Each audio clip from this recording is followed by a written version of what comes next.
Et ils sont nombreux et il faut apprendre à les repérer.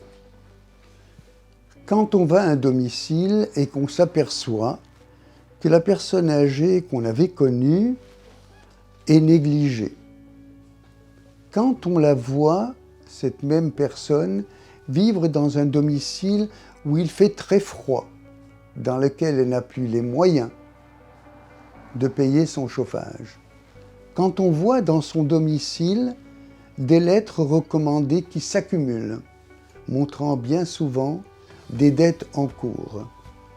Quand on voit aussi que ces personnes sont en situation de rupture avec celui qui vient et qui veut faire de l'investigation, souvent parce qu'elles ont honte de vivre cela, honte y compris de le dire à leurs enfants. Quand on voit qu'une personne âgée se retrouve dans un cadre-vie qui n'est pas le sien, quand on voit qu'une personne âgée qui se retrouve en EHPAD même, que cette personne âgée ne peut plus payer l'EHPAD. Et souvent, les EHPAD nous alertent parce qu'ils sont quand même les premiers à recevoir régulièrement le paiement des pensions en EHPAD, et tout à coup, ça ne tombe plus.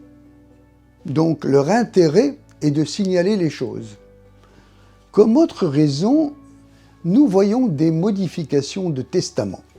C'est-à-dire une personne âgée qui vit à son domicile ou qui vit en EHPAD va modifier son testament et le faire au nom d'une personne qui jusqu'à présent était inconnue dans son environnement et qui fait en sorte qu'à un moment donné, elle se retrouve seulement comme seule personnalité qui va hériter.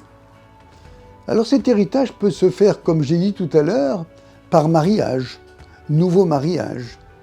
Ça peut se faire également par, quand je parle de modification, vers quelqu'un de l'extérieur. Et les enfants crient et hurlent au vol, alors que bien souvent, ces enfants ne veulent visiter papa ou maman qu'une fois par an pour avoir le chèque de Noël ou le chèque du Nouvel An. Alors, ces hommes et ces femmes se trouvent dans une contradiction immense. Ils ont déserté le domicile. Ils ne se sont pas intéressés au lien social que leur papa ou leur maman avaient le droit, voire le devoir de vivre. Et soudain, ils se retrouvent en situation de difficulté et de difficultés testamentaires. Et puis, il y a des très nombreux brocanteurs qui circulent et qui se sont vraiment renseignés sur l'état des personnes, sur leur nom et leur prénom. Ils travaillent même à rechercher des prénoms qui montrent que la personne est âgée, voire fort âgée, selon les modes qui ont existé. Et ces hommes et ces femmes sans scrupules viennent proposer notamment des échanges de mobilier, voire éventuellement des achats à des prix ridiculement bas. Et une fois qu'ils ont mis le grappin là-dessus, ils vont tourner très très souvent autour de cette personne. Et c'est pour ça que tout à l'heure je disais, des personnes qui vont à domicile pour rendre visite sont les premiers à voir, surtout s'ils ne sont pas des membres de leur famille, ils sont les premiers à voir et à repérer des changements, à voir que le train de vie de la personne, à savoir que son habillement, à savoir ce qu'elle va manger, ce qu'il y a dans son frigo, autant d'éléments qui permettent d'être alertés. Alors après, qu'est-ce qu'on fait quand on est alerté? Qu'est-ce qu'on fait? À qui le dire? À qui le dire?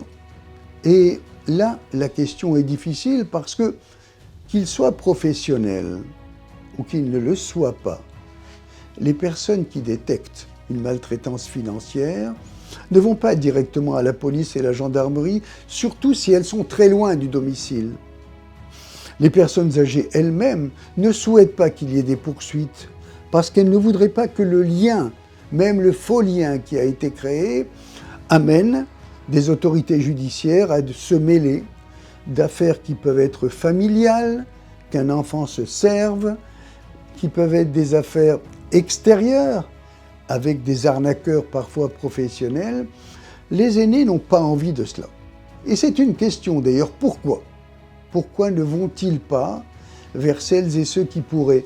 Alors peut-être qu'elles n'ont plus confiance dans ces professionnels, qu'elles n'ont plus confiance parfois dans leur famille, ou qu'elles ont honte d'alerter.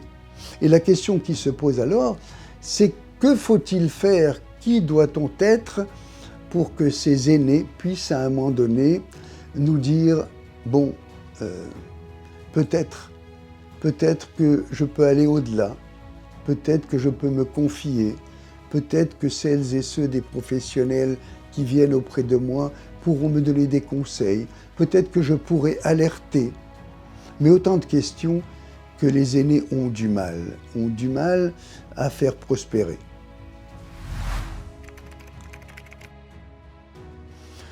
Alors c'est vrai que quand on parle du domicile, on se demande vers qui aller. On ne connaît pas forcément les textes. Et on se dit, je vais en parler à une collègue. Cette collègue elle-même étant en difficulté de savoir comment faire, va peut-être relayer cette information vers le directeur, le responsable de l'institution ou le coordonnateur des services à domicile, qui lui aussi va se heurter au secret familial, à la honte de la personne âgée, qui va lui dire « non, n'en parlez pas », qui va faire demi-tour. Et à ce moment-là, je crois que la question de la coordination des équipes se pose. Est-ce qu'il y a une coordination ? Est-ce qu'il y a un moment où les personnes se réunissent pour parler de leurs pratiques, mais aussi de leurs doutes ? Parce que vous le savez, au niveau des maltraitances financières, notamment, on va en parler à son responsable, qui lui-même devrait le relayer au directeur, voire au directeur général. La question qui se pose, c'est aussi une atteinte à l'image de marque de l'organisation. Il y a des services à domicile ou des structures d'accueil ou même des familles dans lesquelles on ne veut pas qu'il soit parlé de maltraitance financière parce que la famille se trouverait atteinte au niveau de son histoire, parce que la structure peut se trouver atteinte, y compris pour des raisons commerciales ou de représentation extérieure, ou alors parce que ces structures n'ont pas de coordination. Alors que faire ? Si personne n'entend, il est nécessaire, si vous voulez, de se retourner vers des autorités de police, de gendarmerie ou vers le procureur de la République. La loi d'adaptation de la société au vieillissement lève ainsi tout secret professionnel, y compris pour les médecins.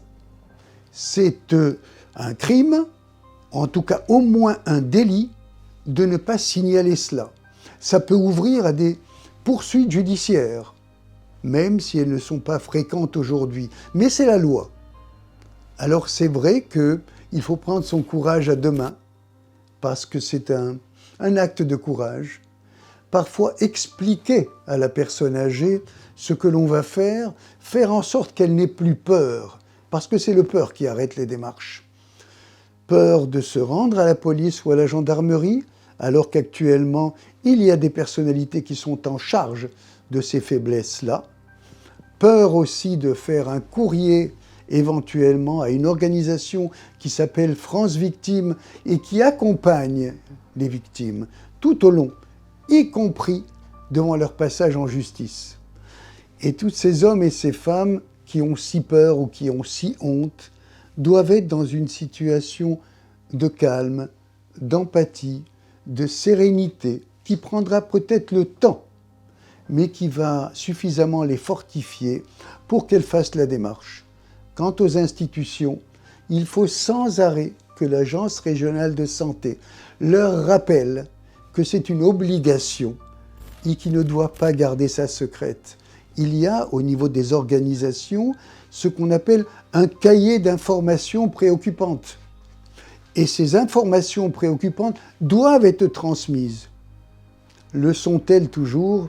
C'est une question.